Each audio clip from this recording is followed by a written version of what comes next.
بسم الله والابن والروح القدس إله واحد امين. حكايتنا النهارده حكايه جميله للقديس العظيم القديس الانبا برقام اسقف الفيوم، قديس ربنا القوي.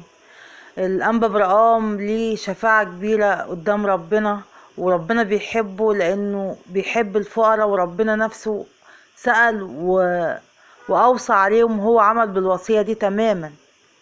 وحكايتنا النهارده مع أرملة كانت في عز الشتاء راحت له بالليل وسألت على الأنبا برقام، لكنه كان طلع قليته وبالفعل نام. لكن خادمه سمعان قال له: يا سيدنا يا سيدنا، في امرأة بتلح انها تشوفك، رغم انها قلت لها انك نايم ويستحيل تقابل حد، لكن هي مصرة.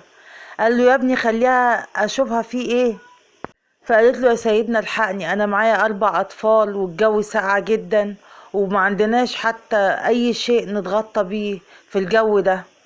فسيدنا الانبا برقام قال لها: انا كمان يا بنتي ما فيش في المطرانية غير بطانية واحدة اللي انا بستغطى بيها. فقالت له: لا خلاص يا سيدنا، ادم ما فيش خلاص، انا ما اقدرش اقرب لحاجة ناحية حاجتك ابدا. ولكنه تأملها لحظات الأنبا برقام وبصلها بمحبة وأبوة، وقال لها: نادي على سمعان، قول يا سمعان. فهي راحت سمعت الكلام ونادت على الخادم سمعان. فقال له: أيوة يا سيدنا، مين اللي بينادي؟ قال له: اطلع القلاية فورا وهات البطانية اللي أنا بتغطى بيها.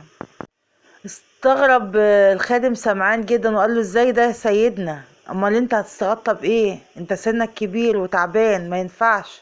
قال له: اسمع الكلام، لان ابن الطاعة بتحل عليه البركة. وامام اصرار الانبا برقام، خادمه المطيع سمعان طالع وهو بيستغرب جدا على الحدث ده، وجاب البطانية بالفعل واداها للأرملة اللي رفضت في الاول تاخدها، لكن تحت برضو الحاح الانبا برقام وافقت واستسلمت لامر اوامر الانبا برقام وسمعتها بالفعل، وخدت البطانية ومشيت. لكن فجأة بعد شوية جه خادم تاني وطلب انه يقابل الانبا برقام في الوقت المتأخر ده من الليل. فسمعان الخادم بتاع الانبا برقام قال له: خير. قال له: انا عايز الانبا برقام في امر ضروري جدا.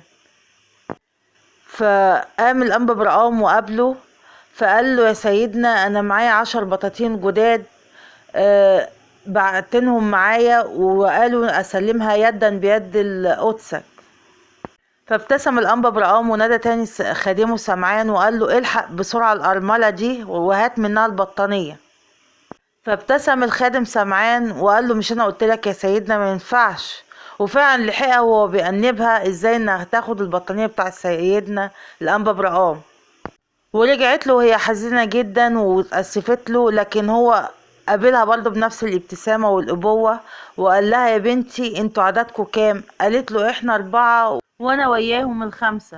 فراحت مع صاحب البطاطين الجديدة دي وخدت منه ال5 واعطوا المطرانية ال5 التانيين.